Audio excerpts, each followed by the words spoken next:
Each week we take you inside Cal High sports with stories on athletes who are outstanding for a variety of reasons. Trace, this week we meet the record-setting relay team from Bishop O'Dowd. The Dragons shocking the nation with their incredible performance at a recent meet. Inside Cal High Sports. It was here at the Arcadia track meet where the Bishop O'Dowd 4x800 relay team made its mark. No one expected this group of four, running together for the first time this season, to finish anywhere near the top. Yet from the start, there was O'Dowd's Eugene Hamilton in second place. The crowd wondering, who are these guys? They were surprised. They didn't know who we were.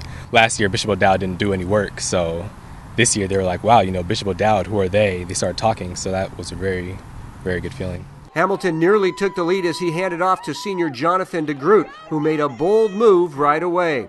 It was a very electric feel. At Arcadia, the crowd, of course, gets you really pumped. When I got the baton, I decided to make a decisive move because our whole weekend, our coach was telling us to make decisive moves. And when we pass someone, make it decisive. So I decided in the first 75 meters to pass the guy in front of me and to hold my pace and be decisive. DeGroot poured it on over 800 meters, extending his lead before handing off to the sophomore, Trevor Ruth. I didn't really have much to lose. It was just, go out there, run, and just, give it my all. And Trevor gave it his all, the youngest member of this team, holding on to the lead against some of the nation's very best teams. The lead was given to senior Sam Kane. For Sam, the battle was even tougher. He knew he would have to try and hold off the nation's best high school 800 runner, UCLA-bound Nick Hartle. I wasn't expecting to be in the lead in the anchor, so I was just trying to run away from the field.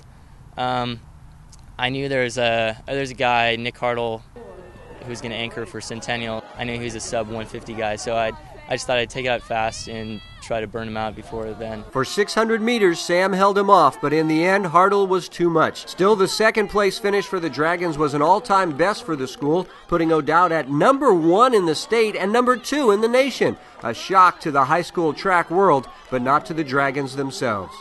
Not a huge surprise because we've had a great last few months of training. We started off kind of rocky because a handful of the boys got sick in the early season, so I think amongst the four boys it was very hard for them to understand what we had in play, but I think as they got healthy and as we started training through the season, they understood that if we put it all together at the right place and the right time, that we could have something special, and that's what happened in Arcadia. I was thinking, wow, we're really good. The team bought into a new regimented training schedule, working hard from cross-country season on. Being a part of a relay team means you leave your egos behind and you compete for your teammates. It feels a lot better to be on a team. I have some seniors I can look up to, really work with. We have a sophomore on the team that we can lead. I feel like I have a leadership role on the team as well, so I feel like I'm getting both sides. So I feel really good to be on a team, and it's a great experience. From all the hard work comes the glory. All four members of the team are now on the radar of colleges all across the country. Oh, it was so exciting. Right after he crossed the finish line, I remember Eugene and I rushed him and gave him a hug. There's even a picture of it. It was so exciting. I couldn't believe it. Our time was amazing. From last year, we're not the same team. It was a PR by, I think, 16 seconds. The Dragons now have their sights set on the NCS meet. The competition there will be tough, so they are not looking beyond. Still, what they accomplished at Arcadia is something they will never forget. So a very exciting time for the O'Dowd relay team. You could see how thrilled they were about the whole event. Now they've got the pressure to continue on. And hopefully they bring home an NCS title for the Dragons. And beyond, we'll see.